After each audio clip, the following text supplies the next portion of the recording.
বলবে বলুক, পড়তে গেলেও বলবে, পান বেচলেও বলবে। বলুক, পান বিড়ি বেচলে তাও তো 2 পয়সা আসবে। আমি আর আগে পড়াতে পারবো না, আমার আর পয়সা নেই, খরচা করার হিম্মত নেই। শালা যখন পান বিড়ি বেচবে না দোকানে বসে, সবার সামনে যখন মান ইজ্জত যাবে না, তখন শালা বুঝতে পারবে। শালা কুকুরের পোঁদের মতো পেছন করে বসে থাকবে, তখনই মান সম্মানে গিয়ে লাগবে।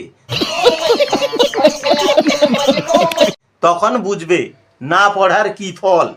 আরে বাবা, একটু কম নাম্বার পেয়েছি তো কি করব আমি? পরীক্ষার খাতায় তো আমি ছপ্পর ফাড় করে লিখে এসেছি। কি ছপ্পর ফাড় করে দিয়ে এসেছিলিস? পরীক্ষার খাতা না নিজের পেছন? বাবা, আমি সব প্রশ্নের উত্তর করে এসেছিলাম। প্রশ্ন খুব ফাটাফাটি হয়েছিল, আর আমিও ফাটাফাটি করেই লিখেছিলাম। আরে ভালো করে লিখলে কি বেটা এই নাম্বার আসতো?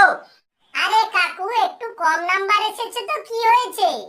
আমার তো মনে হয় ওই ঘুষ দিয়ে চাকরি পাওয়া মাস্টারগুলোই খাতা দেখেছে। ওরা নিজেরা তো কিছু জানে না, খাতা দেখেছে, এভারেজে একটা নাম্বার দিতে হয়, দিয়ে দিয়েছে। না হলে আমি টপ হতাম। বাকি ভাগ্যে ছিল না বাবা টপ হওয়ার। তাহলে আমি কি করব বলো কাকু? বাবা বলো, কি করব আমি? ভাগ্যের ভরসায় বসে আছে শালা গাধার বাচ্চা।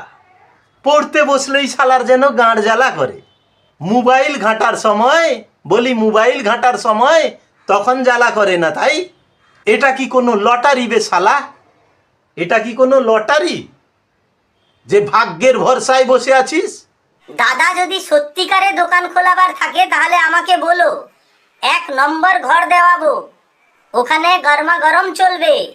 কচি-কলি মেয়ে থেকে কচি-কলি বৌদি সবাই ওখানে আসবে, একদম খুলে খুলে লপালপ। ডিপোজিটেরও দরকার পড়বে না, একদম ফ্রি। হ্যালো, হ্যাঁ, আমি ঢোলকিয়া দাদা বলছি। ব্যান্ড বাজা নিয়ে কটার সময় আসবো? কি বলবো কটার সময় আসবে? আসতে হবে না, ছেলে আমার ফেল করেছে। আরে ছেলে কেন ফেল করলো? ভালো করে টিউশন ফিউশন পড়াওনি নাকি? না সারাদিন কাজ করিয়ে করিয়ে ছেলেটাকে মেরেই ফেলেছো, তাই তো ছেলেটা বুঝি ফেল করেছে? এমন করলে আমাদের মতো ঢোলকিয়াদের চলবে কি করে?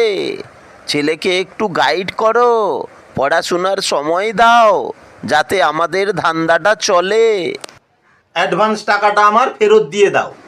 আরে তুমি তো শালা দেখছি তোমার ছেলের থেকেও বড় মূর্খ আর গান্ডু। তুমি তো পরীক্ষায় বসতেই পারতে না, তোমার ছেলে তো তাও পরীক্ষায় বসে ফেল করেছে। তোমার সাধারণ বুদ্ধিটুকু নেই যে অ্যাডভান্সের টাকা কোনো দিন ফেরত হয় না? শালা জানো না গান্ডু? কেন হবে না? আরে শালা তুমি তো দেখছি মহা চুতিয়া আর বড় গান্ডু। শালা জানো না অ্যাডভান্সের টাকা ফেরত হয় না? যদি ফেরত দেওয়ারই থাকতো তাহলে অ্যাডভান্সই বা কেন নিতাম? এ তো দেখছি তুমি ওই ছেলেটাও নিজে মনে হয় করনি, অন্য কেউ মনে হয় করে দিয়েছে তোমায়।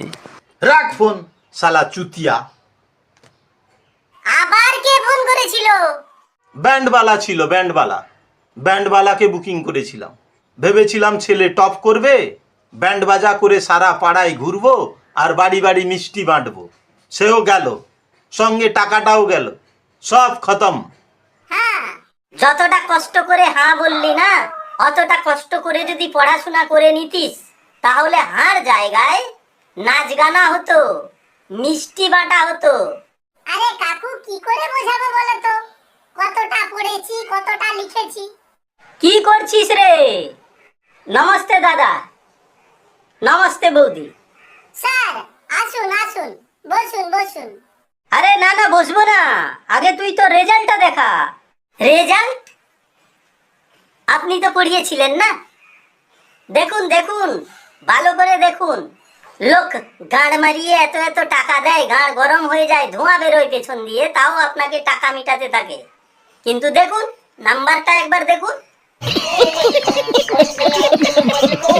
ভালো করে চোখ মেলে দেখুন। কেন, কি এমন হয়েছে? আরে স্যার, কিছু না কিছু না, আপনি এসে আগে বসুন তো। তুই বল তো আমাকে, কত পার্সেন্ট নাম্বার পেয়েছিস তুই? আরে স্যার, কত পার্সেন্ট আর হবে?